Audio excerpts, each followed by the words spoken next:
Hi, everybody. This is Zaki Hassan, and I want to welcome you to the very first episode of the Nostalgia Theater Podcast. If you're a longtime listener of the Movie Film Podcast, welcome. Come on over. And if you're coming in fresh, well, welcome to you as well. And before we get started with the show proper, I just wanted to give a little bit of background on what this show is going to be about, what it's intended to be, and what we're hoping to accomplish in the weeks and months and hopefully years ahead. Nostalgia Theater started as a segment that I do on my blog, ZakisCorner.com. That's ZAKIScorner.com. Every Sunday, I post a little bit about some piece of pop culture flotsam and jetsam that's been of some import in my life. Sometimes it's serious, sometimes it's humorous, sometimes it's just confusing. And it's been a very popular feature, and it's also connected me with a lot of the people involved with a lot of the artifacts that I found fairly important during my time growing up. And I realized, I've been hosting the Movie Film Podcast for a long time. I love podcasting, and that's how we ended up at Nostalgia Theater, the podcast. What is it? It'll be a little bit of both. It'll be sometimes just fans geeking out. Sometimes it'll be creators talking about what they did, what they made, how they did it, and how it became what it became. There is no set schedule as of now about how often we'll be releasing episodes, but the goal is to have a fairly consistent schedule where we get people lined up and we get shows out there. So before we get to the episode itself, I just want to say thank you so much for trying this out. I know sometimes it's very hard to get into a new podcast, so if you're here, if you've made it this many minutes into this show, that means that you're at least a little bit curious, and all I can offer you is my promise that I'll do everything I can to make each episode enjoyable and engaging, and hopefully bring back a little bit of the magic that you remember is what nostalgia is all about. So with that said, let's get the theme music going. Here it is, episode 1 of Nostalgia Theater.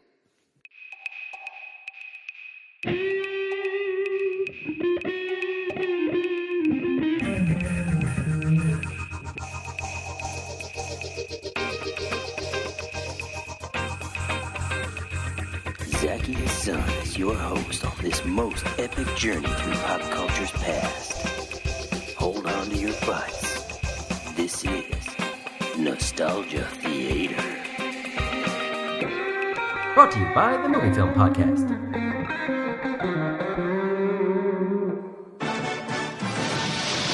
Yo, Joe! Fight for freedom wherever there's trouble. G.I. Joe is there. G.I. Joe is there. Welcome to the very first episode of Nostalgia Theater, the podcast that looks back fondly at all of the pop culture artifacts that many of us have grown up with, and I could not think of a better way of inaugurating the show than looking back on an artifact that's near and dear to my heart, and I'm confident near and dear to many hearts. You heard the music as we were introing into this. G.I. Joe, a real American hero. G.I. Joe ran for 95 episodes between 1983 and 1986. That's an astonishing run. And here to help us talk about it is Buzz Dixon, and Buzz is an American writer of comic books, films, and cartoons. He's written comics for multiple companies, including Eclipse Comics, where he wrote Destroyer Duck, alongside the late, great Steve Gerber, Marvel Comics, and a Buck Rogers adaptation for TSR. His cartoon work includes both writing and editing. He wrote numerous episodes of G.I. Joe, which we're here to talk about, Transformers, Thundar the Barbarian, Gem, Inhumanoids, Alvin and the Chipmunks, Tiny Toon Adventures, Tarzan and the Super 7, Visionaries, Teen Wolf, and he also served as story editor for the G.I. Joe and Teen Wolf series, story consultant on G.I. Joe the movie, and My Little Pony the movie. Wow. Thank you so much, Buzz. Thank you for joining us on the first episode of Nostalgia Theater. Well, thank you for having me. Thank you. I appreciate it. I cannot remember working on Teen Wolf. I've seen my name on credits, but I don't recall anything about the show at all. Really? Is that a function of Wikipedia being erroneous, or is that just you not remembering? I honestly can't remember if I ever worked on it or not, because more than once I've been in a video store or been in the video section of a department store, and I'll see an animated show on DVD, and I'll pick it up and I'll look in the back and I'll see my name on the credits, and I'll go, did I do this? And then I start racking my memory, and I go, yeah, I've got a vague memory of actually being in the room when this was being discussed. So, guess so. Well, as long as they're giving you credit, I guess take the credit, right? Yeah. No residuals, but credit. Yeah.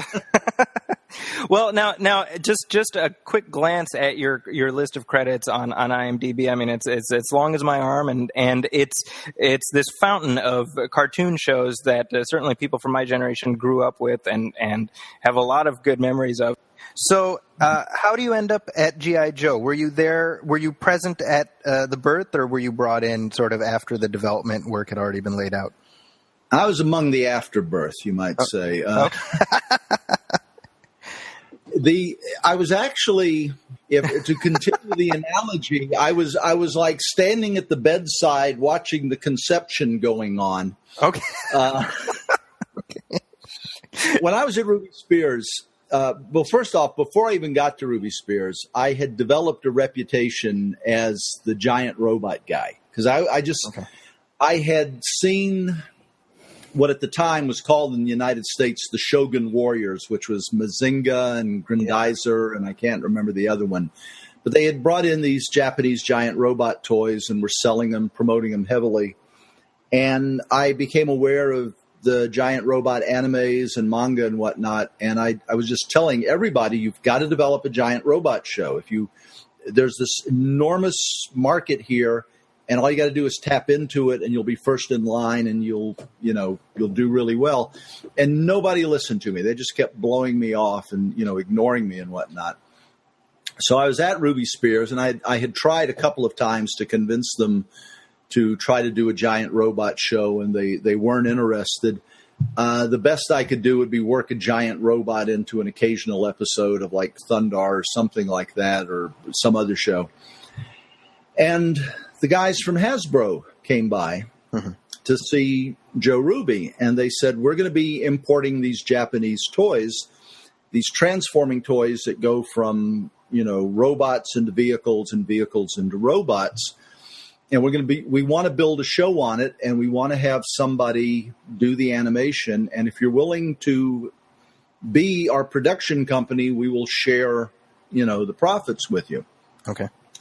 And everybody in town turned them down except for Marvel Productions. And that was because at the time Marvel Productions was desperate to get anything on the scoreboard, so they accepted. Sure. But Joe Ruby turned them down. And as Joe, when I heard this, I said, are you nuts? I said, this is great. This is perfect. Giant robots that turn into vehicles. You've got to get this show. Whatever it takes, do it. And he said, no, I've got a better idea. It's going to be called Turbo Teen. And it's about a teenage boy who turns into a car. Sure. And I won't say it was the worst animated show ever made, but I mean, you can see the worst animated show from that show. I mean, it's within hailing distance of the worst animated show. I mean, Well, I remember Turbo Teen very well. He gets, if he heats up, he becomes his Trans Am, I think. Yeah, I mean, it was crazy. I mentioned John Dorman. He was the head of first Filmation's. Well, he was working at Filmation's storyboard department, and then he came over and he was working as the head of the storyboard department at Ruby Spears. And John's crew. Well, John was a wild man, and his crew, they were pretty out there. And I was just about the only writer who bothered to try to interact with them, find out, what they were looking for in scripts and whatnot.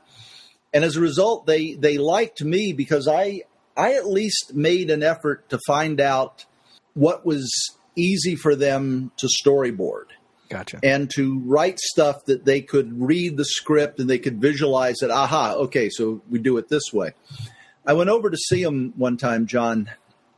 John and I used to have lunch about once a week. And I went over to his office. And at the time, they had moved him out of the rest of Ruby Spears, he in the storyboard department. And they put him in Cheech and Chong's old offices. Okay. And if you knew anything about John and his crew, there was a perfect place for him. But so I go over to see John, and they're all sitting in their bullpen, and they've all got these scowls on their faces. And I come in, and nobody says a word. And the first thing I assume is that they've had some argument and they're all ticked off at each other and they're not speaking to each other. And I wait. I mean, there was a radio playing and we actually went through like 3 commercials, 3 30-second commercials before anybody said anything. So it was at least 90 seconds before anybody spoke. And I'm going to redact the name of the writer. I'll just say Joe Blow. But after 90 seconds, John Dorman says, "God damn, Joe Blow." And they all start pounding on their desk and screaming, "God damn him, God damn him." And what had happened was this guy had written a script where Turbo Teen, as a car, had climbed up the ladder on a high dive at a swimming pool as a car. Mm-hmm. He gets on the diving board, bounces up and down as a car, does a perfect jackknife, executes a perfect dive into the water as a car. Sure. Swims across the swimming pool as a car, and then climbs into a rowboat in the swimming pool. As a car. Still as a car. And they were expected to draw this. And, so you understand why these guys were a little chemically dependent at times. I mean, it just... See, and I want to point out for people who are listening who have no idea what Turbo Teen is, this was like, from what Buzz is describing, it sounds like maybe it's like a sort of a cartoonish cartoon, but it was an adventure cartoon. It was a quote-unquote cartoon. It was a serious cartoon. So it was serious, yeah. I mean, well, it was as serious as... let's say Scooby-Doo. There you go. Joe Ruby and Ken Spears had created Scooby-Doo at Hanna-Barbera, and they spent the rest of their career, or Joe at least spent the rest of his career trying to recreate Scooby-Doo. Sure. Almost every show he did had 3 kids and a dog in it, or 3 or 4 kids and a dog in it, and it was just his parents came to visit one time. Came to the studio, and he's showing them around. He's justifiably proud of his studio, and he's taking them from office to office, and he's introducing them to the writing staff. He's introducing them to the artists. And every time his back was turned, either a writer or an artist would grab them and say, "Why didn't you buy him a dog when he was a kid?" Because he put a dog in everything. I mean, we did a Marvel superhero show. We basically did the Avengers. Okay. A pilot script for what would have been in everything but name the Avengers. And it had all the Avenger characters. It had Namor was thrown in, Captain America, Vision, Scarlet Witch. And Steve Gerber came up with he developed the basic idea. And Steve had a really interesting idea, which was it would be an hour-long show where each segment would be a standalone adventure for that character, but they would fit together to tell one overarching story. So, maybe Dr. Doom is trying to do something, and in each segment, one of the superheroes thwarts Dr. Doom's plan or whatever. And so it was an interesting idea, and Joe insisted on giving every single one of these characters a talking, funny dog. Wow. Including Namor. And it's like... No, you've got these incredibly cool, wonderful characters. Why are you? I don't know. The kids love the dog, So they went to pitch it to Fred Silverman, who at the time was I can't remember if he was at ABC on his way to NBC or if he was at NBC on his way to ABC, but he was just starting his meteoric rise from Saturday morning television up to the head of one of the networks. Yeah. And Steve goes over to pitch the show with Joe to him. And Joe tells Fred, well, Steve worked on these things at Marvel, and so Steve will tell you all about it. So Steve figures, well, I'll start with the simplest character to explain, Captain America, and I'll go from there. I'll build up to the vision. And so he says, well, Captain America is this average guy, who was given a secret formula in World War II and turned into a super soldier. But at the end of the war, he was frozen in ice and he was only thawed out recently. So now he's kind of a man out of his time. He is a 1940s patriot in the modern day world. And Silverman looks at him and says, we ain't doing Ibsen here.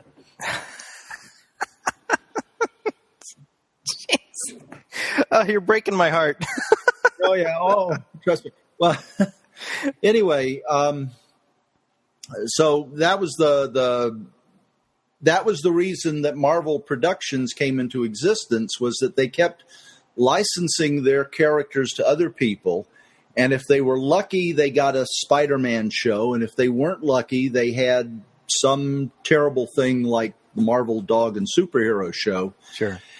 And they decided to get into production themselves. Well, by that point, there had been so many bad pitches about Marvel characters, and they had not yet made their big media breakthrough that made them the giant they are now.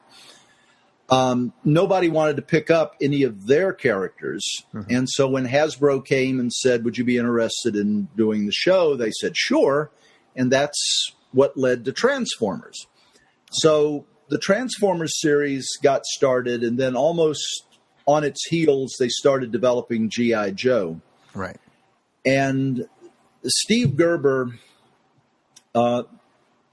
several of us left Ruby Spears at about the same time, and not through Joe Ruby's fault, but through the fault of the person who was his business affairs officer at the time.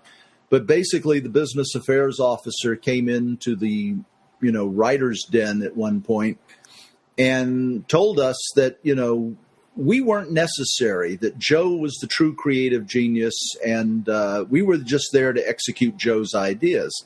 Right. And, within 15 minutes of this person leaving the office, we were all on the phones to our agents or to other studios, seeing if there was any work. Well, we got snatched up. Without bragging, we were probably the best writing pool that anybody had at any of the animation studios at that time. And so we all got snatched up right away. Steve ended up at Sunbow. I think he made a stop at Dungeons and Dragons along the way, and I did one episode of Dungeons and Dragons. But he ended up at Sunbow. Another friend of ours, a guy named Flint Dilley, was also recruited, went over to Sunbow to work on Transformers. Mm-hmm. And several other people we knew were doing, freelancing and things like that. I had known Steve and worked with him at Ruby Spears through, the Marvel Dog and Superhero debacle. We did Thundar together with Jack Kirby, and Steve and I became good friends. We hit it off really well. In fact, you mentioned my comics work. The first comic book professional work I did, was for Destroyer Duck. And right. Steve had problem meeting deadlines on occasion. Okay. And sure. Steve needed to get the script done. And he had a 2-page fight scene, and he asked me, he says, can you just do a 2-page fight scene that we can give to Jack to draw so that he has something to do while I'm finishing the rest of the script? So I wrote a 2-page fight scene, and so basically my first professional gig in comics was drawn by Jack Kirby. And it's been downhill ever since. Well, how do you top that, right? Exactly. Yeah. I mean, I should have just quit at that point, and I would have been batting 1,000. But anyway, so Steve was at Sunbow, and he was working on the G.I. Joe series, and they were having problems. The writers that they had before, they did a couple of miniseries, there were two 5-part miniseries that aired in 2 seasons, right. I believe. Yeah. Right. And I think, if I remember correctly, I think Ron Friedman did one, and I'm trying to remember who did the other one. The problem was they were both were well written. The writers that were working on them knew character and knew plotting very well. I mean, there was nothing lacking in that area, but they didn't know bupkis about the military. Sure. And they had stuff in them that was just wildly inaccurate, and that ranged everywhere from, jets would swoop down and cut tanks in half with their wingtips, or you'd have a sergeant, yelling orders at a colonel and things like this. And Steve knew I had been in the Army for 6 years, and he asked for me to take a look at one of the scripts he was working on. And basically from that, he went to Sunbow, which was, Hasbro's production arm, and said, we got to bring him on as a assistant story editor so that, he can at least give us some kind of a military flavor on the show. Sure. So I was brought on. They tried me out with a freelance script, but, basically as soon as the script hit the desk, I was on as a story editor.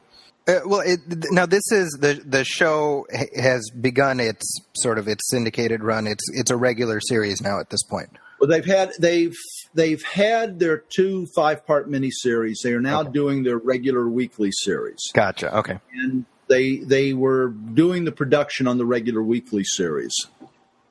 And the first episode I wrote was called Haul Down the Heavens. Sure. Yeah. Which, going back to what we were talking about, how the networks were very antsy about anything to do with violence, they give me the script, they give me the opportunity, and I pull all the stops out. I mean, I've got punching and shooting and explosions. I mean, I just do this full out, big, huge battle story. And once I got it out of my system, I said, do I have to do this for every episode? I mean, can we do something different next time? Because, if you tried to write big, over-the-top action every single time, you'd burn out pretty quickly. Mm-hmm. And that was pretty much what all of our writers experienced. They'd come in, oh boy, I finally get to shoot somebody, and they would do they do the first episode and just complete, massive battles. And then the next episode, they'd want to do something different. They'd want to do something a little more, if not personal, a little more character oriented, less spectacle and more story, so to speak. Sure. And I think that was what made the series work, was that we always had the freedom to go and do the big action stuff if it was necessary, but we were never twisted to fill every episode with just shoot 'em up, bang, bang stuff. We were allowed to develop the stories and the characters as made logical sense. So, I think that was one of the key reasons why we did as well as we did. We had the freedom to tell stories, and we're not being forced to just, show off toys. Well, and, a couple of years ago, I spoke with Larry Hama, who sort of originated a lot of the framework in the comic books. And one thing he said to me is, I never watched the TV show. I had nothing to do with the TV show. Did you pay attention to the comic books in the sense of... Not at all. Not at all. We very consciously, when I say we, Steve Gerber, I'm pretty sure Flint, myself, most of us made a conscious effort to stay away from the comic book material for this reason. Mm-hmm. We recognized the comic books could tell certain types of stories that we couldn't tell. Absolutely. We also realized we had the ability to tell stories the comic books couldn't tell. Right. And it was a pointless endeavor to try to shoehorn one medium into the other. So we basically recognized it as there's a comic book G.I. Joe, there's a TV G.I. Joe. There could have theoretically been a video game G.I. Joe. I mean, every medium, the Joe story would be told in a similar but unique fashion. Sure. So there's certain character names parallel, broad strokes of characters, broad strokes of the conflicts.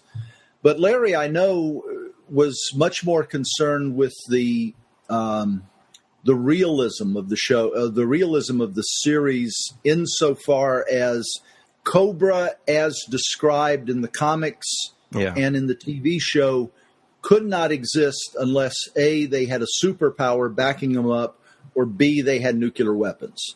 And I think Larry's decision was that they had access to, if not nuclear weapons, the equivalent thereof. And so they were safe insofar that nobody could come to Cobra Island and just, pound them into the ground. They were able to, protect their home base, so to speak. Sure. In the TV show, we couldn't do that. And as a result, in the TV show, we just kind of whistled and looked the other way when we would be doing, it actually figures into something that I'd like to mention before the end of the series, before the end of this episode, this podcast. Yeah. If you don't mind, I'll veer off now and mention it. Yeah, absolutely. I worked on the first season as an assistant story editor, and at the end of the first season, Steve decided to move on, even though he was going to do some freelance work for us, and I became the story editor of the second season of G.I. Joe. Okay.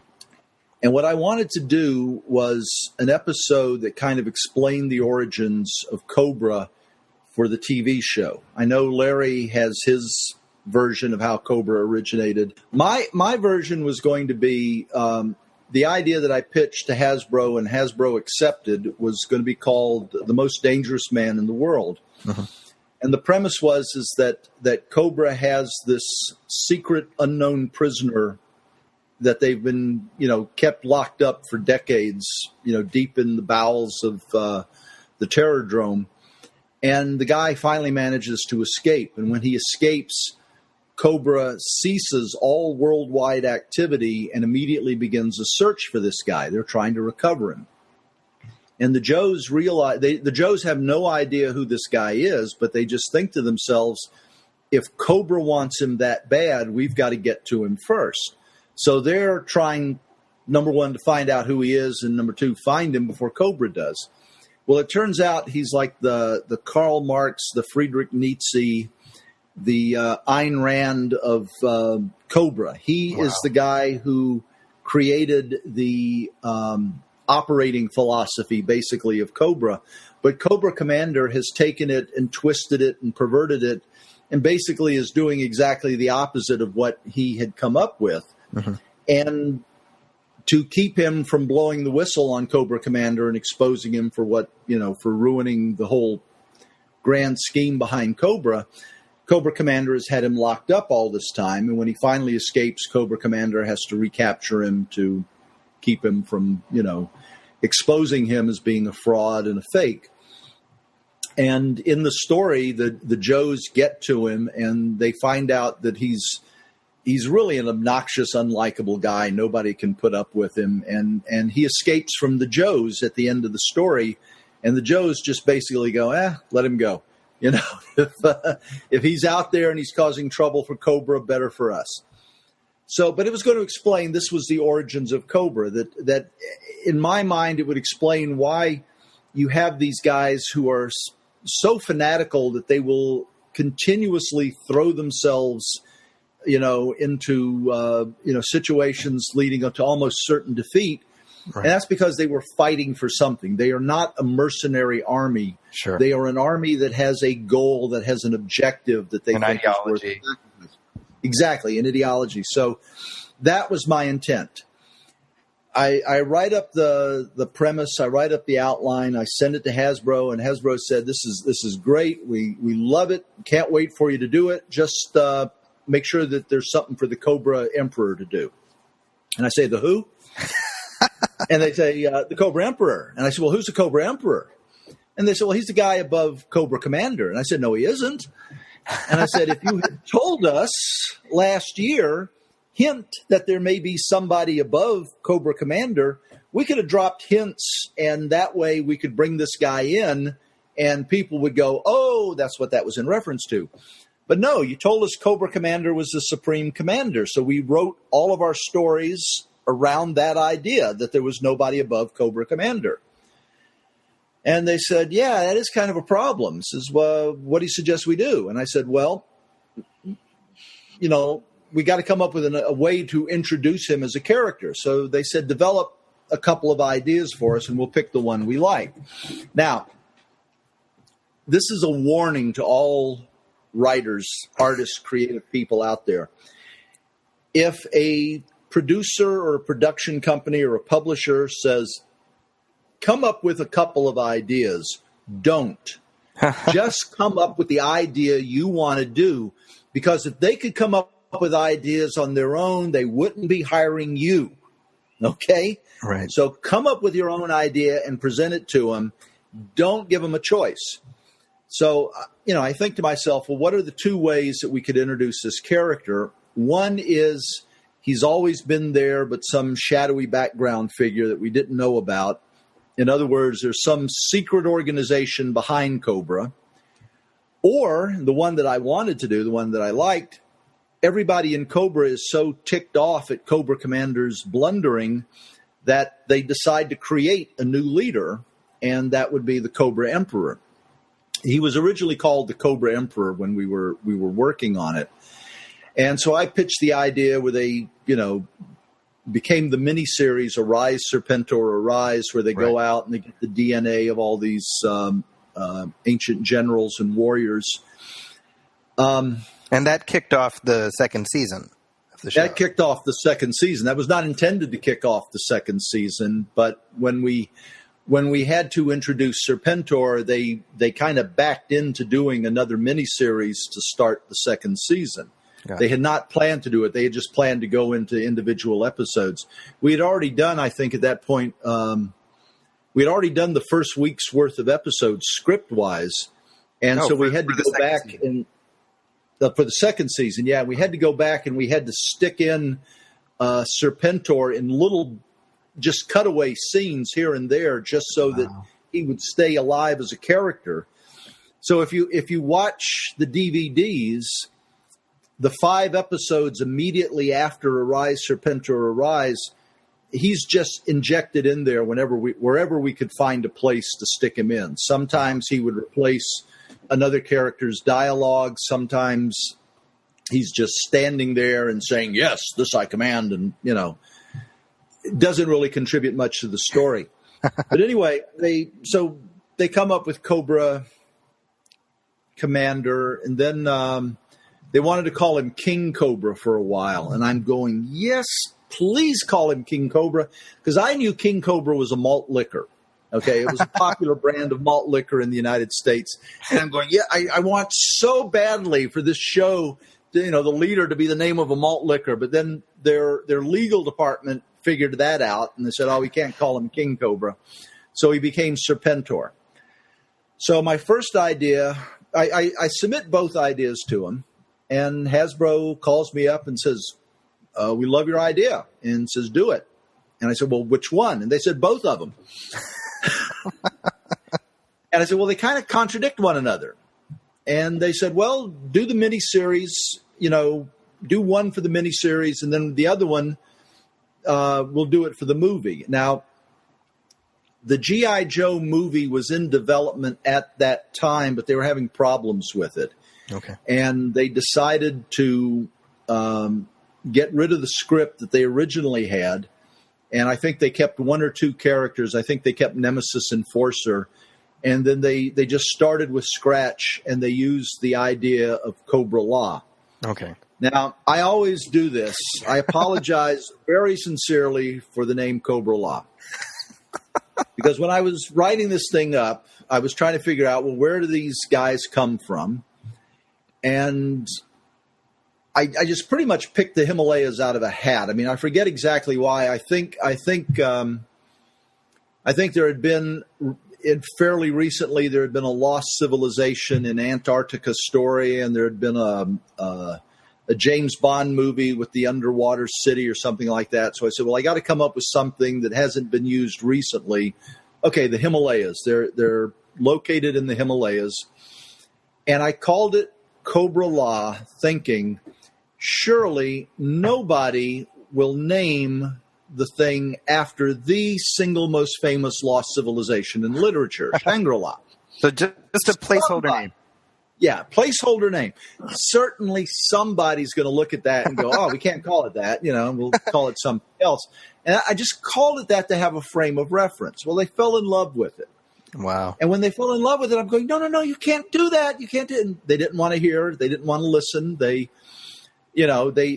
strained at the gnat of King Cobra, but they went with Cobra La. So now, just by way of context here, so you did the movie, and just so again, you alluded to this a little bit. The plan was for the G.I. Joe movie to come out first before the Transformers. No, well, in retrospect, they realized they had scheduled their releases in reverse order. Okay. They put all three film projects into development simultaneously. Including My Little Pony being the third one. Including My Little Pony. Because basically they had three separate teams working on them. There was overlap on the teams. I mean, Flint was working on the movie, but he was also, contributing to G.I. Joe and Inhumanoids at the same time. But basically there were like three groups that were focused on their particular movie. The original plan was that Dino De Laurentiis was going to distribute the films for us. Mm-hmm. And if I recall correctly, the story that I heard was that Dino De Laurentiis had promised three matinee screenings on Saturday and Sunday, for the young audience. And so we guaranteed a minimum of 6 screenings every weekend. Okay. For those who are not familiar with the way that movies were distributed in the 80s, frequently on weekends, if they had a movie for kids, they would show it in like the first 2 screenings, and then they wouldn't show it for the rest of the day. They would show a movie for teens or adults for the rest of the day. Sure. So Dino De Laurentiis said basically we could get 6 screenings a weekend. He was only able to deliver 4. And there was a falling out over this. There was because they considered it a loss of about like 1/3 of their potential income, which I don't blame them. Yeah. And the deal fell through, and the G.I. Joe movie was never released. They recognized they should have released the Joe movie first, because the Joe movie, its audience was old enough to go to the movies by themselves. They were, primarily about 12 years old, maybe 10 to 14, somewhere in that age group. But these were kids that were old enough for the parents to drop them off. They could go into the movies by themselves. Yeah. My Little Pony was so young, the parents had to accompany the kids into the theaters. I mean, we're talking about like 6 to 8-year-old kids. Right. And of course, Transformers is just under the age where American audiences would feel comfortable dropping their child off. I mean, I'm sure a lot of parents felt, it's safe to drop them off at the theater to see Transformers, but a lot of other parents had to take their kids in to see it. So we were developing all 3 movies simultaneously, and I did a little bit of work on the My Little Pony movie. I suggested some scenes and some places where songs could be included and whatnot. And then the bulk of the work that I did was on the G.I. Joe movie. And as I said, they had a script from Ron Friedman. Okay. And Ron, I have to say, Ron is a tremendously good writer. I mean, he's funny, his characters are good and whatnot, but large-scale military adventure is not his forte. Sure. And he wrote a script that just did not connect with Hasbro. They just didn't feel it served the G.I. Joe series well. And Ron Friedman, by the way, he wrote the 2 initial miniseries. Yes. The season, right. the essentially the first 10 episodes of the show. Right. Ron, I mean, I never want to sound like I'm saying Ron was not a good writer. Quite the contrary. Ron's an excellent writer. But just as I could not write a musical comedy, because that's just not my forte, writing military action adventure was not Ron's. Gotcha. Okay. And they decided they wanted to just go with a fresh approach. They jettisoned everything except a couple of characters that they liked. And they said, well, let's use the Cobra the Cobra Law thing is the, The foundation. origin of Cobra, foundation for this. And, to be very frank, at that point, I was hoping they had kind of forgotten about Cobra Law, but they hadn't. Darn. Anyway, so we do the movie, and they told us, they said, and this is a word of advice for people who are making movies based on TV shows. Hasbro's mistake was in trying to introduce new characters in the movie. Right. Nobody wants to go to a movie called G.I. Joe to see new characters. They want to go to a movie called G.I. Joe to see the characters they've been watching on TV do something on the big screen. Yeah. Same with Transformers, same with My Little Pony.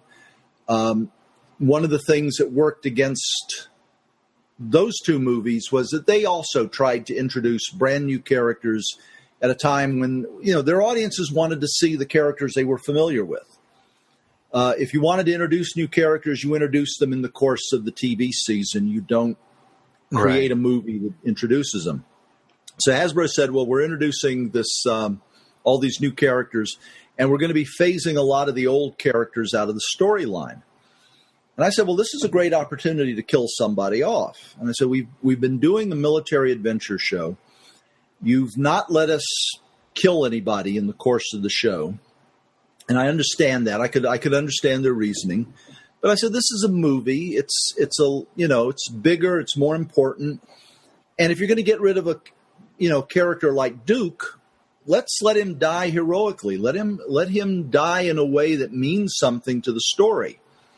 And they said, yeah, that's a great idea. So we write the scene where, Duke basically takes the serpent spear that was meant for Lieutenant Falcon, and he dies. I mean, he died. I mean, he's dead. Dead. I mean, Monty Python parrot dead. He's dead. He gets impaled in the heart. He is dead. Impaled in the heart. I mean, he should have been dead before he hit the ground. He manages to hang on long enough to get a few lines of dialogue out, which I thought was stretching it a bit. But, yeah. But anyway, so he, he's killed off, and Hasbro reads it. And they say, well, this is just great. This is wonderful. We love this. And they turn to the guys doing Transformers and say, why don't you kill off Optimus Prime? And here's the problem, okay? Optimus Prime is a robot. You can smash a robot, you can flatten him with a steamroller, you can chop him into itty-bitty little bits, and you can always fix him and put him back together the way he was, okay? Right. Also, our audience for Transformers, as I said, they're about 9 to 10 years old. The audience for G.I. Joe is roughly around 12. A 12-year-old in the back of his head is aware of mortality. He's aware people get killed in combat. Sure. He's seen movies where people are killed. To do a combat or a military-oriented show where a character gets killed for a 12-year-old, it will be an emotional impact, but it will not be traumatic, okay? Right. It's something they're kind of expecting in a way. 9-year-olds are not expecting Optimus Prime to get killed, and they freaked out, okay? Oh, sure. And so you had theaters full of little kids crying that Optimus Prime, and it just completely derails the rest of the movie. Parents upset that their kids are crying over it. Apparently we had one kid lock himself in his closet and refuse to come out for a couple of days because he was so distraught over Optimus Prime being killed. And, of course, he's back in the next season, so it doesn't really – I mean, Right. But by the way, and maybe you don't have insight into this, but was he brought back – was that always the plan, or was it in response to sort of the uproar? It was in response to toy sales is what it was in response to. I mean, sure. the Hasbro did not realize that the characters carried weight and emotional meaning with the kids. Sure. And that every kid had his favorite Joe or Transformers, but there was a core group that had to be the Transformers. And sure. Optimus Prime is the leader. If you don't have Optimus Primes, you don't have Transformers. They found out if you don't have Duke and Flint and Snake Eyes and Lady J, you don't have G.I. Joe. Roadblock. You need Roadblock too. Yeah. So there are certain characters you have to have for that franchise to exist. It'd be like trying to do a James Bond movie. Well, perfect example. Operation Kid Brother is the attempt to do a James Bond movie without James Bond. Without James Bond. Yeah, exactly. They keep hinting that, well, this is his kid brother. No, it's not. I mean, it's a bad imitation of James Bond. Nobody wants to see it. Well, along those lines, another example I can think of is shortly after Raymond Burr passed away, they kept making Perry Mason movies. But it was like, oh, Perry Mason's out of town. I'm his friend. I'll take your case. Yeah. And they did like a handful of these. And you're kind of like, I want to see Perry Mason, not Perry Mason's pal, Well, it was like Kate Columbo. They did with Kate Mulgrew. They tried to extend the Columbo series by saying, well, this is his wife going out and doing. They even pitched a Saturday morning show about his kids solving mysteries, but thank God that went nowhere. Yeah. Did they have a pet dog that talked? That's the question, right? They probably did. I just want to say, I mean, to what you're talking about, I was 7 when I saw Transformers the movie. And so I can attest to sort of the emotional gut punch. I would not say I was traumatized by it, but it's definitely like, when I think about like the movie deaths that got to me, not Bambi's mom. For me, it was when Rocky's trainer dies in Rocky 3 and when Optimus Prime dies, And it's funny because I'm going through the 80s Transformers cartoons with my boys, and we're kind of working our way through them. In the back of my mind, there's like this evil part of me that can't wait to get to the animated Transformers movie, just so that I can wreck them. Yeah, which is terrible.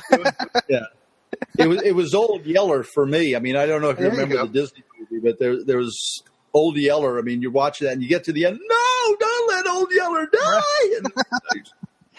And, you're freaked out by it. But I mean, that's an important thing because you have to do stories, even children's stories. Yeah. You have to touch on these things somehow. Even, you look at fairy tales, death is always lurking just around the corner in a fairy tale. Absolutely. Either the heroine's parents have died recently, or there's the threat of death hanging over her or something like that. You have this element there. I was just reading an article from, I think it was Wired magazine, on narrative and how we tell stories about our life, how we take the events of our life and shape them into a story. We just don't say, well, this happened and this happened and this happened. We try to make sense of our lives. And part of the reason we do that is that in the back of our heads, we are aware the end of the story for everybody is death. We're aware that we're heading towards death. And we want our lives to have some kind of meaning and purpose when we get there. We want the story to have a happy ending insofar as this life was worth living. Okay? And that is kind of what drives us. And so to do stories where there is the threat of death or where death actually occurs and you have to deal with it, that's not a bad thing. I mean, I grant you, I wouldn't want to show my grandkids a Friday the 13th movie at this age because, for heaven's sakes, that's not a movie for them.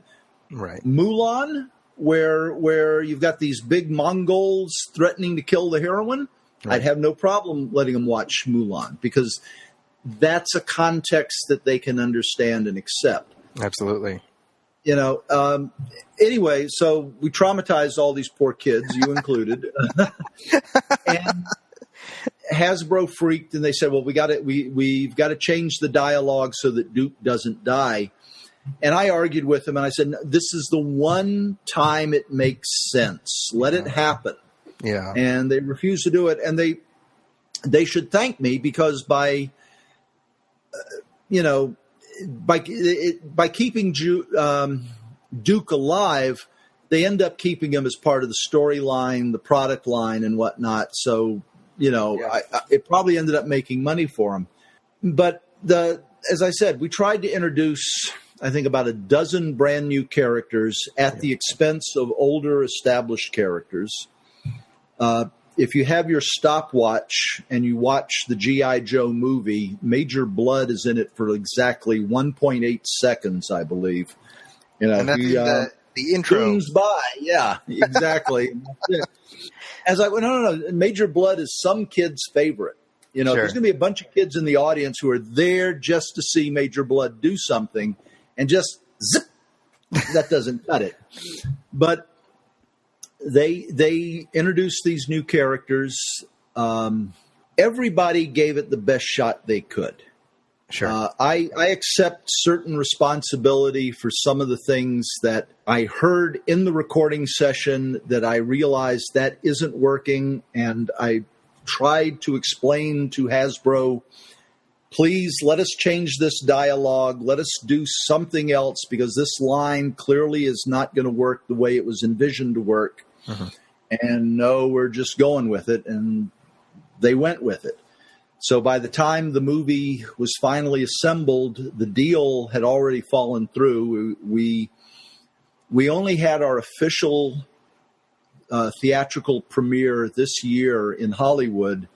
The American Cinematheque had a double feature where they showed the Transformer movie and the official world premiere, theatrical world premiere of G.I. Joe the movie.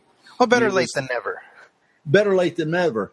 We had shown it in a sneak preview at San Diego Comic-Con. We got the work print and ran it not even at the Comic-Con. We had to find a theater a couple of miles away and bus people to it. And then the projectionist got the reels mixed up so that, reel 3 came before reel 2. Oh, no. Completely jumbled up the story. But and that was the only time before that we had ever shown it on a big screen. Every other time it had been, just the broadcast version. So finally seeing it on a big screen with a sympathetic audience, people who wanted to be there, who loved G.I. Joe, the good parts worked really well. I was very happy with the parts that worked well. And the parts that worked not so well, I didn't cringe as much as I used to. Well, I think you have a comment on the commentary track where you said something similar to what you just said, which is I accept the responsibility but not the blame. Yeah. There was a lot of stuff I put in there that I thought at the time was a good idea. If we had had the luxury of listening to something, I mean, the classic example of that is Dick Gautier as Serpentor. Sure. Dick Gautier is a wonderful actor, really, really great actor. He's a very funny guy. He does a marvelous job as Serpentor. But the problem was I did not know Dick Gautier was going to be Serpentor's voice when I started writing the scripts. And when the idea came along to do, Cobra La, I remembered the scene from Lawrence of Arabia where the Bedouin women are kind of like acting as air raid sirens. And they're making this very shrill, trill sound with their tongues and alerting the Bedouin camp miles away that there are airplanes coming. So I said, well, we got to do something like that. And I said, the Cobra La pilots, when they attack, they'll scream Cobra, la, la, la, and they would do it with this high-pitched trill. Gotcha. And I said, we've got to really make it sound very unearthly and bizarre and whatnot. And Hasbro said, yeah, that's a good idea. We'll do that. And then they had Dick Gautier do it. And so he's going, Cobra, la, la, la, la, la, la, and it's like, and I mean, the moment I heard it coming out of his mouth, I said to Wally, because Wally Burr was the voice director. I said, we can't do that. Yeah. He says, it doesn't work. And he said, well, Buzz, I'll mark it, but I don't know. And no, they said, we love it. Let's go. And that's in the movie a couple times at least. Movie. Oh, yeah. It's in the movie. There are a couple of things in there that I would have to go through the movie scene by scene again, but there's like 3 or 4 lines that really don't link up to anything else. And if you understood that there had been a plan to do something with that line, or for that line to comment on something, you'd go, oh, that's why that's there. But because it's out, and it's just, they're just orphan lines now. There just seem to be non sequiturs. Sure. Well, and you're talking about voice actors. I think it's worth mentioning, too. I mean, when we talk about these characters and the iconic voices, obviously, Peter Cullen as Optimus Prime is just one of these generational things. But I think Michael Bell does not get enough credit for the way he sort of brought Duke to life for an entire generation of kids. That's that voice is so integral to our perception of that character. It is. I mean, we were very lucky in our voice casting for all the shows we did. Even though Cobra La La La was not right for Dick Gautier, Dick Gautier was perfect for Serpentor. I mean, this I command. He sold that. He got that across. And we did really well with everybody we had. I mean, even people who were not professional voice actors, such as Sergeant Slaughter. The Sarge, he was just a delight to work with. I mean, he was in there plugging away. He's doing the voice, and he was really good. He was really marvelous. And he came to the session dressed in civilian clothes. I mean, just, he's wearing a sports shirt, and I think his wife was with him. And so, this is Bob Slaughter, because that's what he wrestled, the name he wrestled under before he became Sergeant Slaughter. And, so we started talking. We were talking about wrestling and whatnot. And what led to him being his character going from professional wrestling into G.I. Joe was that leading up to that, there had been in professional wrestling a series of incredibly good matches between him and the Iron Sheik. Okay. Who was, the Iranian bad guy in American professional wrestling at that time. Yeah, he was the heel. Well, the funny thing was this. They were both heels. Oh, okay. Because he started wrestling originally as Bob Slaughter, and he was just a non-entity. He'd be what we would call an ND Joe, a nondescript Joe. Just somebody you throw into the ring for the hero to beat up. Sure. He'd been wrestling for a while as Bob Slaughter. And then they came up with the Sergeant Slaughter gimmick. But they came up with that for him to be a bad guy. He was the bully drill sergeant that everybody had to endure when they were in the Army. And so he was just a complete jerk. He was yelling at people. He was calling them cowards. I mean, he was rotten. He was just terrible. And he would go in the ring and people would be taunting him with Gomer from Gomer Pyle. Gomer, like this. And everybody hated him. He was one of the biggest bad guys in professional wrestling. Then the Iron Sheik comes along, and this is at the time when the Iranians are holding the U.S. Embassy hostage. And the Iron Sheik immediately becomes the number one heel. He becomes the guy everybody loves to hate in professional wrestling. Sure. And it just the magic of professional wrestling. They turn Sergeant Slaughter from a heel to an angel face in just 1 second. They're doing a match where the Iron Sheik pounds the crap out of somebody on the ring, and he's taunting the audience, and he's death to America, you are pigs, and this, that. And he gets off, and as he's trying to leave the ring, the Sarge has come down and is blocking his way. Mm-hmm. And he's demanding the Sarge move, and the Sarge just stands there and refuses to move. And immediately everybody begins cheering and yelling and whatnot. And this kicked off, I forget how many matches they had, but they just had an incredible series of some of the best professional wrestling ever done. These two guys going at each other. So anyway, back to the Joe thing. I'm talking with the Sarge about this. And when he's not doing the Sarge, I can't do the voice either. I used to be able to do it. But when he's not doing the Sarge, he's just a nice, pleasant guy. Sure. And he's talking about his experiences in wrestling and whatnot. And he tells a story that his little girls, he had two daughters, his little girls did not know what he did for a living. And they were puzzled why, Dad would go away in the middle of the week for a couple of nights and come back, with cuts and bruises all over him, or why he'd go away on the weekends and couldn't be around to do family things and stuff like that. And finally, when they were about, I think, 6 and 8, if I remember the story correctly, they decide, well, it's time, because he's becoming famous now as Sergeant Slaughter. He says, it's time we tell them what their father does for a living, and we'll take them to a charity match that was going to be done. And because it was a charity match, it wasn't going to be as violent and as bloody as a typical, pro match is. And they said, we'll take them, we'll explain to them it's all fake. They're just pretending. Nobody's getting really hurt. And then they can watch their dad be a professional wrestler. So the mother takes the two little girls down to watch this. And, their father's in the ring and he's getting bashed over the head with something. And the 8-year-old freaks out. She cannot accept the fact that this is make-believe. It's her father being beaten up there. Sure.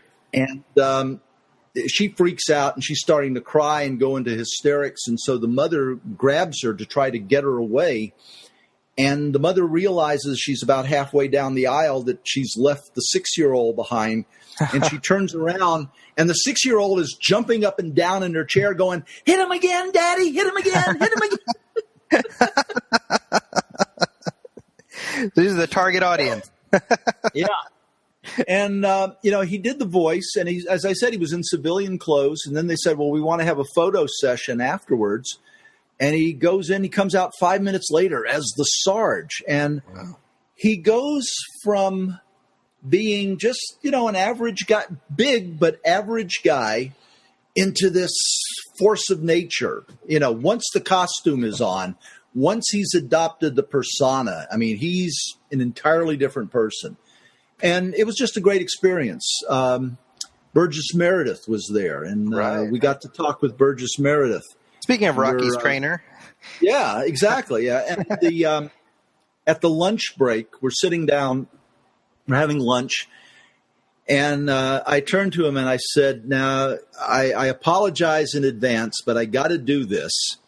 And so he sits there waiting for a penguin question. And I say, tell me about the rabbits, George. Oh. Blinks and he goes, oh, somebody remembers of Mice and Men. And he, so he liked that. And we had a really good conversation about it. He was a lot of fun too. He was a great guy. And Don Johnson was that was a little stunt casting because of his preeminence at that time? Yeah. And I did not get to meet him. He did his recording in Florida where they were shooting Miami Vice at the time. I've put words in the mouth of some famous people, but never got a chance to meet them. Oh, okay. I wrote the script for the Terminator 3 video game. Oh, interesting. And I wrote all the Terminator dialogue for Schwarzenegger, but I never got to go to the recording session and actually meet him and talk with him. See, who else? There was one other person I wrote for that. No, I'm just drew a blank here. It'll pop back if it comes back. Yeah, Robin Williams. Williams. I wrote. When I was at Ruby Spears, we'll jump back a decade now. Sure. When I was at Ruby Spears, they had hit a bad point, and they had not sold any new shows. And in order to stay open, they had subcontracted some shows from their rival, Hanna-Barbera. Okay. So Hanna-Barbera had sold these really awful animated versions of Laverne and Shirley, Happy Days. Oh, right. Mork and Mindy. And I forget if we were doing all of them or if we were just doing Mork and Mindy, but we're doing Mork and Mindy. And the story editor we had was Norman Maurer, Mo Howard's son-in-law. Oh, wow. And Norman has a career as a cartoonist, a comic book artist, comic book writer, he was not a person who had never done this sort of thing. I mean, so he certainly was on paper qualified to be a story editor for an animated TV series. Sure. But he just would not listen to other input. And I wrote a script where Mork makes his RRRR sound. Uh-huh. And Norman changed it to onk, onk, onk. He goes, onk, onk, onk, onk. And I said, Norman, he doesn't do that. It's an R sound because he makes puns off of the R sound. You know, how would you like a little R and R? R, R, R, R. You know, it's an R. And he said, no, it's onk. And I said, it's not. It's an R sound. And we got into a big argument over this. And basically it boiled down to, hey, I'm the story editor. I'm changing it to onk, onk, onk. So he changes the scripts. He writes them the way he thinks they should go. They send them to Robin Williams. Williams looks at the first script, and he contacts Hanna-Barbera and says, okay, here's how we're going to record it. You send me all the scripts. I'm going to record them all at one time at home by myself. I'll just read them into a microphone, and I'll send the tape to you, and then you do with it whatever you want. But I'm not interested in coming down and doing an actual recording session. Right. So once all the scripts were written and sent to him, Robin Williams recorded it on a cassette recorder, lying flat on his back in his bedroom, just sitting there reading the scripts and not even making any attempt to really, figure out what was going on in the story or how his character was relating to any of the other characters. He just read the lines, got them done, sent them in. And, you think to yourself, for heaven's sakes, if you have Robin Williams, of all people, doing a voice for you, just let the man do what he wants to do and build a story around it, the way they did with, the Aladdin movie. Yeah, Just put him in a sound booth, turn the microphone on. 6 hours later, you've got your series. Just cut it up and, build the episodes around it. That was unfortunately fairly typical of the way they did a lot of things. Wow. They being the animation industry as a whole. Sure. Well, and as we sort of start winding things up, G.I. Joe the movie was essentially the end of the road for your version of G.I. Joe that you worked on. Were there plans to continue for a third season? Well, there was plans to continue. Mike Hill, one of our staff writers, had come up with a really great idea. And I think elements of what he came up with were later incorporated into something that somebody else did. But he basically had a really good idea of how the remnants of Cobra under Zaymot and Tomax are trying to reform as a new organization and whatnot. And the Joes would be fighting them. What had happened was, as I said, when Hasbro went around trying to find a partner for Transformers, they were turned down by every animation studio except for Marvel. And in the case of Marvel, Hasbro formed with their advertising agency, Griffin McCall, they formed Sunbow Productions. Right. And the great thing about the Griffin McCall agency was that they approached the shows from an advertising point of view. And their idea was, these are half-hour shows that are going to be used to sell product. Okay. Either inspire kids to go out and buy G.I. Joe toys or get the kids to sit in front of the TV while we run commercials for Transformers and My Little Ponies and other things. The way that shows were syndicated in the 1980s was that typically a toy company would finance the show and offer it virtually for free to a local network, to a local station, and say, we'll give this show to you on what was called a barter agreement. Half the advertising time is ours, and we'll put our commercials on it. The other half is yours, and you can charge whatever you want to whoever you want to run commercials. And a lot of the local stations go, hey, half-hour programming a day, and, we get to charge, it was a very lucrative proposition to them. So that was kind of the golden age of syndication. there could be like a dozen different shows in a single day in a large market like New York or Los Angeles. You had literally a dozen different animated shows that kids could choose from in the course of a single day. And Griffin McCall, their approach to the episodes was spend the money to make it look good, because we're not concerned about making money off of the shows. We're using the shows to make money somewhere else. Right. And they viewed the money spent on production and writing and voices, they viewed it as money well spent, and they were willing to spend it. There was a company, Deke, that in the industry, we said it, DIC stood for Do It Cheaper. Right. I've spent a lot of time talking about Deke shows on my blog, so people are quite familiar with it, yeah. They came along and they basically underbid everybody. Okay. And they underbid to Hasbro, their own production company. They said, we can do these shows cheaper than Sunbow can do them. And it showed. And yes, it shows. Yes, that's what people tell me. I've never seen I may have seen here and there a clip from a Deke show, but I have never seen an entire episode of any of the Deke series.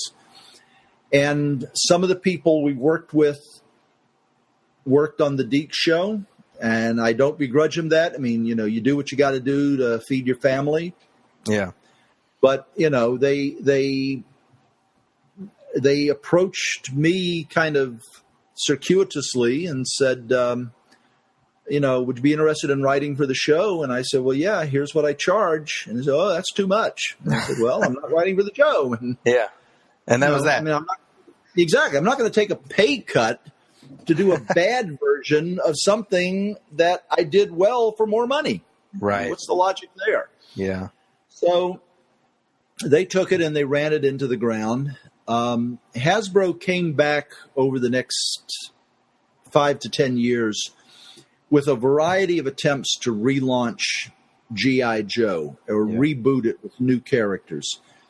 There was at one point, I think, a character called Sergeant Savage, which was supposed to be a World War II version of G.I. Joe, which, to be honest with you, I thought that would have been a good idea if they had been willing to do a World War II version and not, a real World War II. I mean, actual. Yeah. They essentially they did a Captain America where he's revived in the present, and exactly, yeah.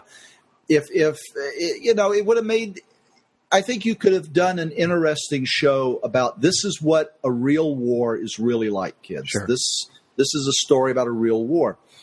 There were a couple of other versions. They did a show called G.I. Joe Extreme, which came. I worked on that. Yes. Okay. They had basically a bake-off. They asked people to come up with ideas for the next generation of G.I. Joe. And the pitch I made to them was that the G.I. Joe Cobra era was over. There was no longer these big, massive battles going on. But it was now a Tom Clancy situation. You had a small group of, these super commandos, basically, who were fighting a more realistic terrorist organization, one that was, not launching huge armies to conquer cities, but was, doing more like Spectre than the Nazis, so to speak.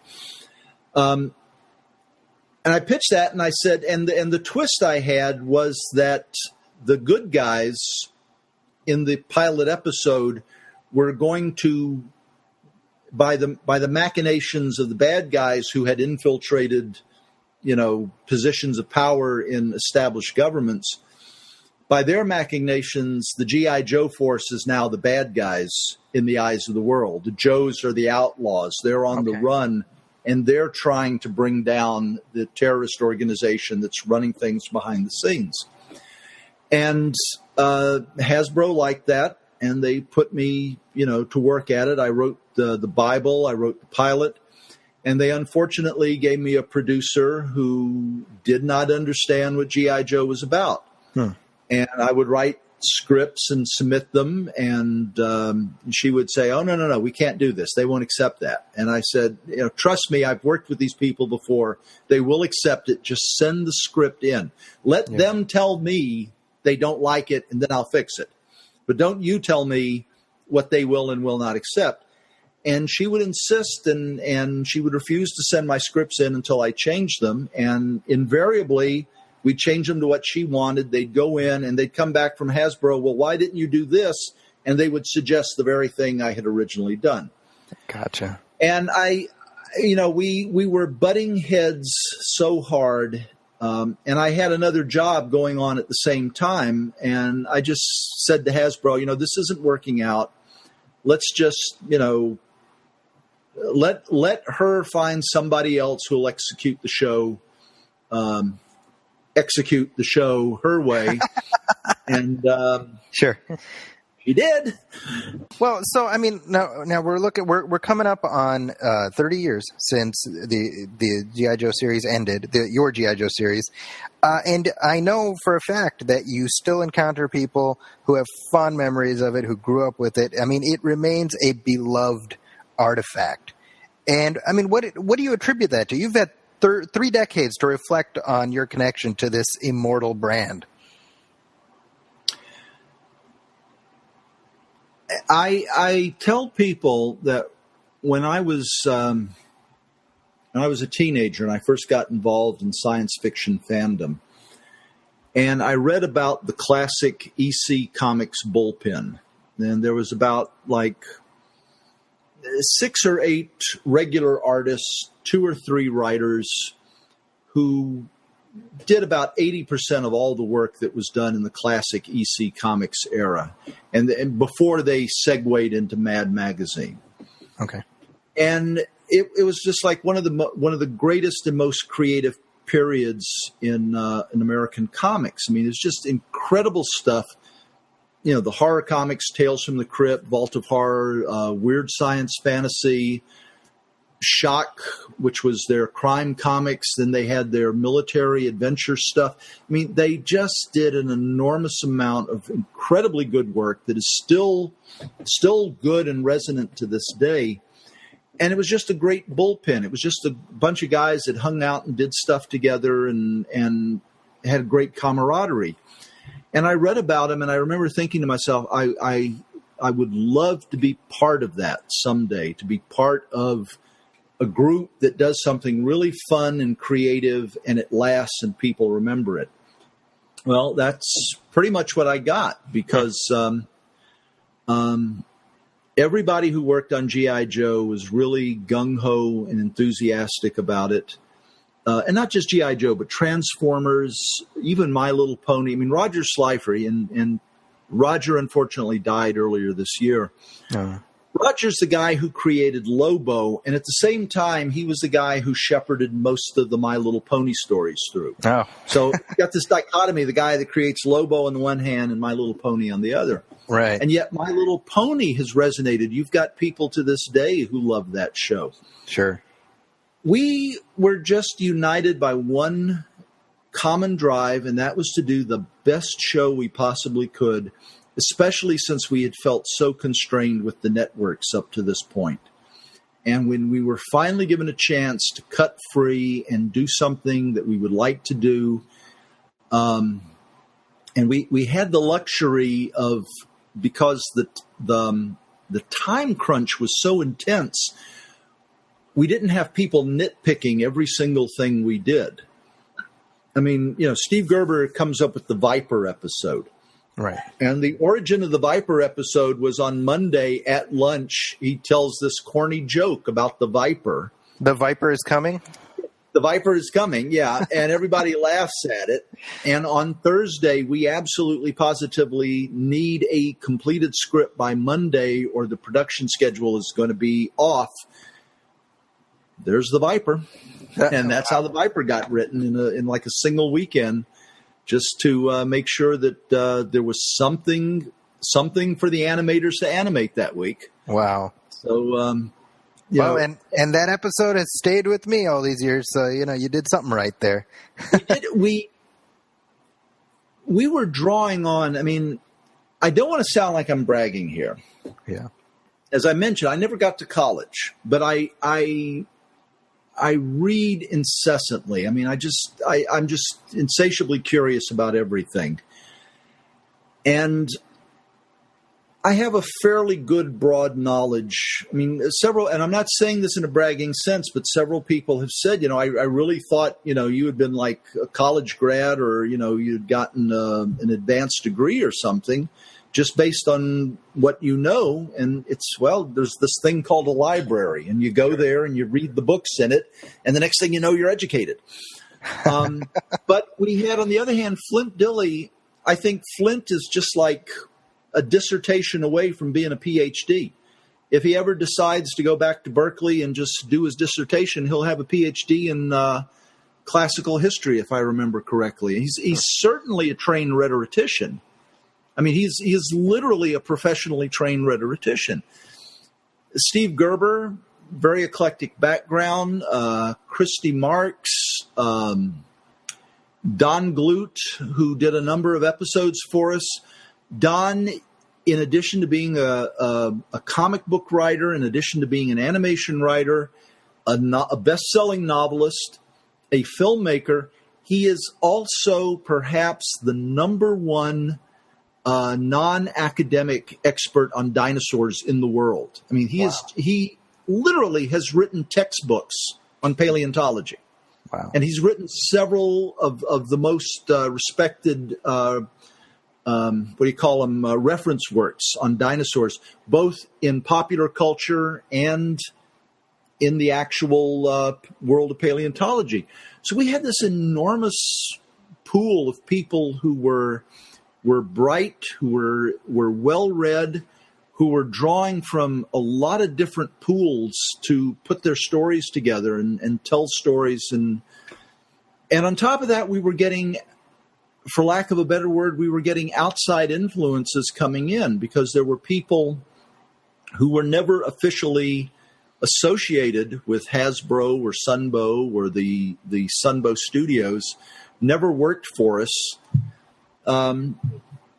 Flint knew this guy who came in, and he'd hang around at lunchtime, and he would tell us about this comic book he was doing for DC, where he was reimagining the Batman as being retired and coming out of retirement to, battle the Joker one last time.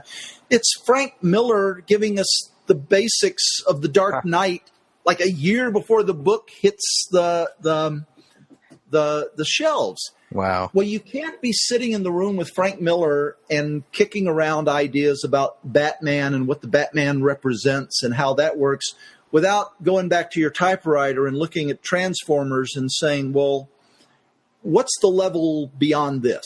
I mean, what's beyond Optimus Prime and Starscream, battering at each other? What is there behind it? What's the bigger story? Right. And we ended up doing things like that. I was invited to a convention this summer, and they asked me to do a running commentary on my episode, The God Gambit. Right. And The God Gambit was written specifically because we had at that time, and unfortunately we still have them, but we had at that time these televangelists who were just the phoniest, most unscrupulous con men, and they were just cheating people out of money. They were getting people to donate thousands of dollars. They were supplying them with bogus cures and things like this. I am a Christian, and my faith means something to me. And I was like really upset that these guys were milking people. So I wrote the God Gambit episode where I basically said, skepticism is a healthy part of faith. If you have somebody claiming, hey, I'm a God, you have every right to say, oh, really? Right. Give us a demonstration. Tell us why. Show us. Prove it. You just can't get up there and say, well, I'm speaking for the sky gods, and the sky gods say this. You question that person. You put their feet to the fire, and you get some straight answers. And unfortunately, we look around today, we still see people like that, on TV, manipulating people, lying to them. I get so enraged when I see some of these people, and when I talk to some other Christians, they say, "Well, that's a good person. I mean, they're saying, don't do this, don't do that." And I said, "No, listen to what they're saying. What they say on the surface sounds very holy and pious, but when you start peeling it back, it's like, well, this is like repudiating everything that Christianity is all about."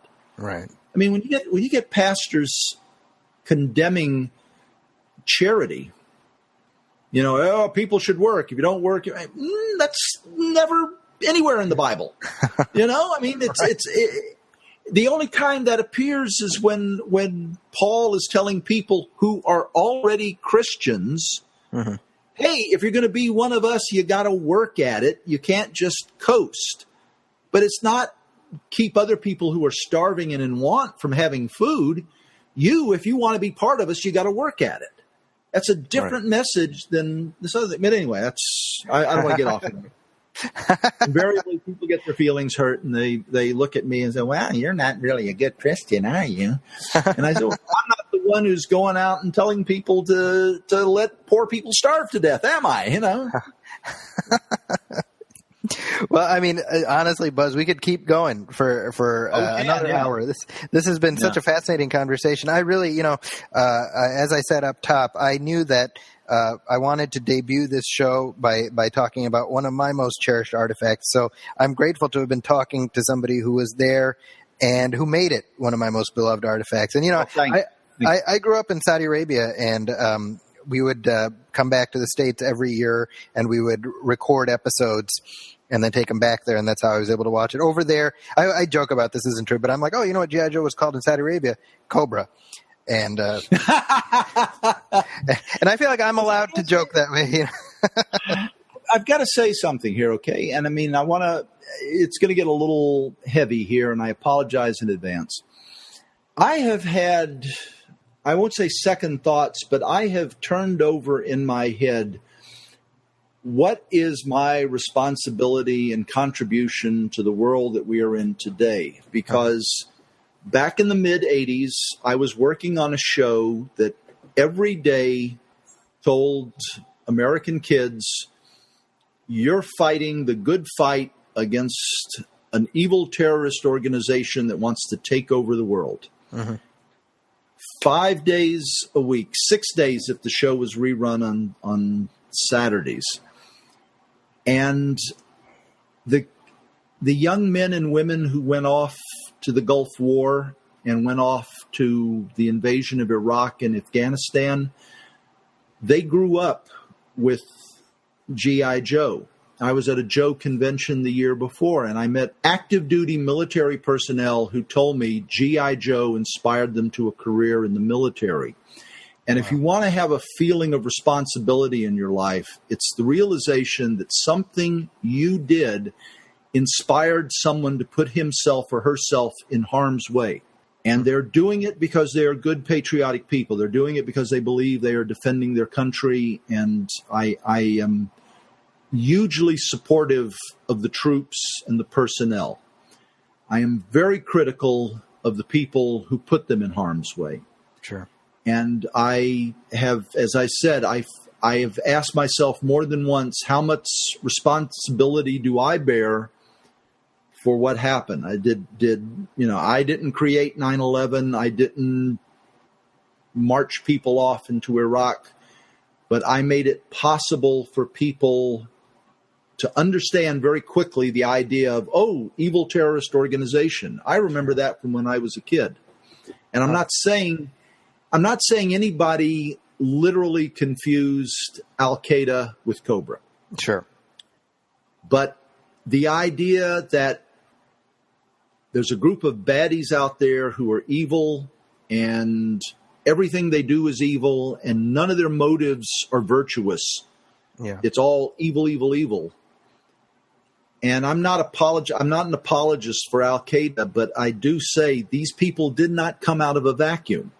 Right. They didn't just suddenly appear. There is a trail of dominoes that leads to them. Yeah. And you can't look at the last domino that fell over and say, oh, bad domino. You have to go all the way back there and say, if you hadn't knocked that one over, this one wouldn't have fallen.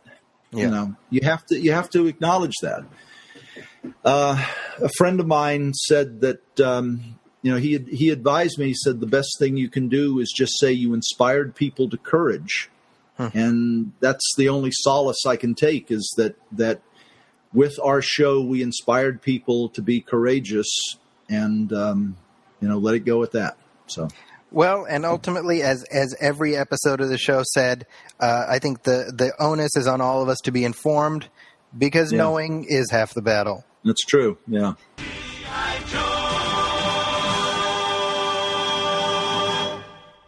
Well, big thanks to Buzz Dixon for joining us on our debut episode of Nostalgia Theater. If you are looking to find Buzz online, you can go to his website, buzzdixon.com. That's BUZZDIXON.com. And I also want to make sure to mention that he has an upcoming ebook of that G.I. Joe episode you heard him talk about, the most dangerous man in the world, based on the lost G.I. Joe villain.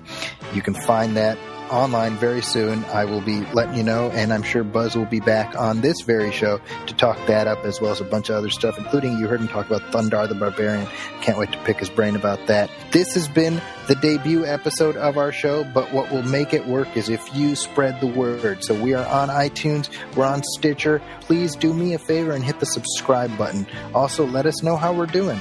You can email us, moviefilmpodcast@gmail.com. If you're looking to contact me, I'm on Twitter at Zacky's Corner. That's ZAKIS Corner.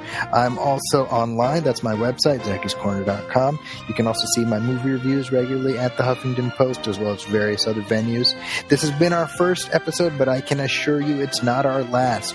So on behalf of myself and my guest, Buzz Dixon, this has been Nostalgia Theater. Thank you so much for listening.